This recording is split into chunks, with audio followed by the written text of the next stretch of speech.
गाने की लाइन जगले जगले सुन के मुझे हंसी आई। जानते हैं क्यों? क्योंकि वाकई में पवन सिंह अब जाग गए हैं, और जब वो जग जाते हैं तो फिर सामने से रास्ता तो खाली करना ही पड़ता है बहुत स्वागत के लिए। गाने का व्यूज़ तो लग रहा है सुनामी से भी ज़्यादा तेज़ी से भाग रहा है।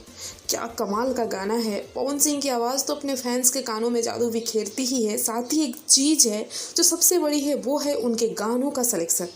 जी हाँ, पवन सिंह का गाना भले ही देर से आता है पर यूनिक होता है, क्योंकि कुछ ना कुछ नई धुन, नई लिरिक्स आपको ज़रूर सुनने को मिलती है। इसलिए तो शायद लोग उनके गानों का बेसब्री से इंतज़ार करते हैं। गाने में आकांक्षा दुबे के साथ पवन सिंह की केमिस्ट्री भी एकदम A1 कैटेगरी की है। साथ ही पवन सिंह का अंदाज़ तो भाई है ही सबसे अलग। अगर शिल्पी राज की बात करें तो जहाँ तक मुझे लगता है कि भोजपुरी इंडस्ट्री में चाहे प्रियंका सिंह हो या शिल्पी राज, अगर इनकी जोड़ी किसी के साथ फिट बैठती है तो वो है पवन सिंह। इसमें कोई दो राय नहीं है। जितना वेरिएशन पवन सिंह की आवाज़ में है उतना ही शिल्पी राज का भी है। तो चलिए, इतना बढ़िया गाना लाने के लिए शुक्रिया सभी को जिसने मेहनत और लगन से बनाया है इस गाने को। आपने देखा कि नहीं? कमेंट कीजिए और वीडियो को लाइक शेयर दबा के करें। मिलते हैं नेक्स्ट वीडियो में।